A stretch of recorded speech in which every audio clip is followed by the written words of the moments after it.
Hi guys, it's Annie. Welcome back to BloomTV. Today I am going to do another non-spoiler review of a recent release, and it is going to be for I Was Here by Gayle Forman. This was released on, I believe, the 29th of January. I just received it last week and I read it in a day. It was very addictive.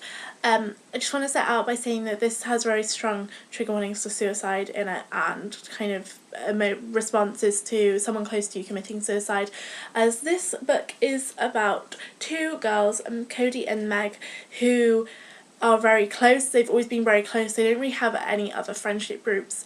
They are just them, and they're known as the Pod in their very small town in kind of mid-America, I think.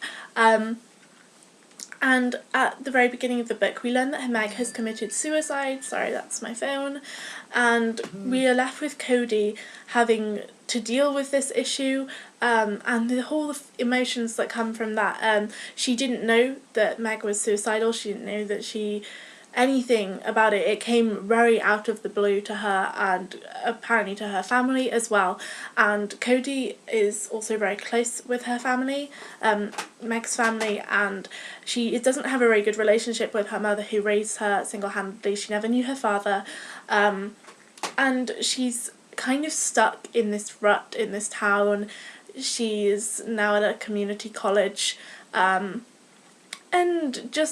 she really wanted to get out, and she kind of just feels like she's stuck in this small town, not going anywhere, and now having to deal with the repercussions and kind of all the emotions that come with her best friend's suicide, which was very unexpected, as I said before. I really love Gayle Forman. I was really excited for the release of this book. I'd heard actually quite a few mixed things about it, but I've loved Gayle Forman's work and I love her writing, and I think she's a really great writer and she deals with emotions very well. If I Stay is one of my favourite books, and I just really loved how Gayle Forman wrote about family in that book and how she dealt even with the emotions of family and love, and I think she wrote about music very well as well.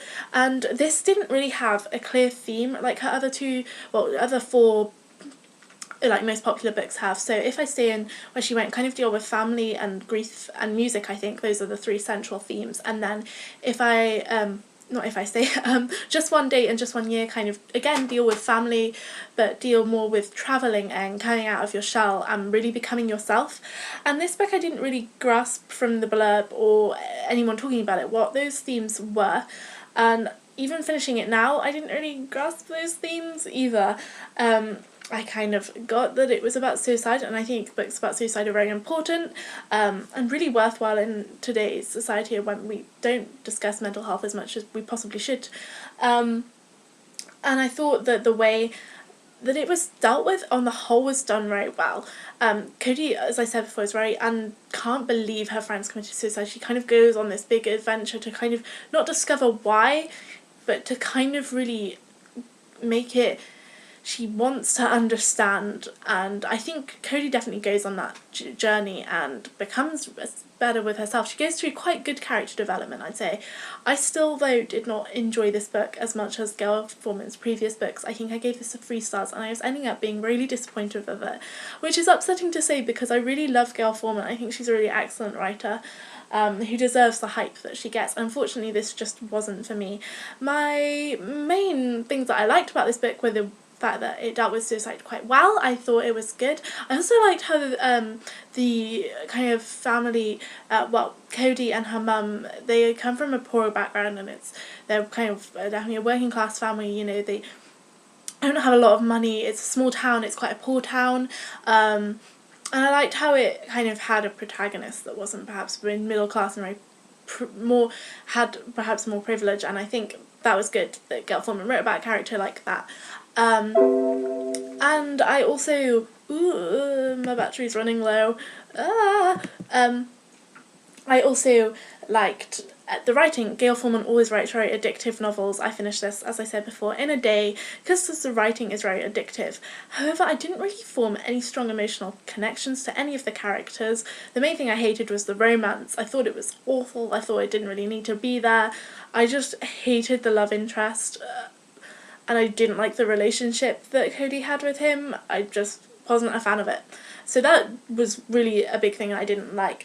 I also was not particularly, I didn't feel emotionally connected to the characters or just any kind of connection with them at all. They were just people on a page and I never had that connection with them.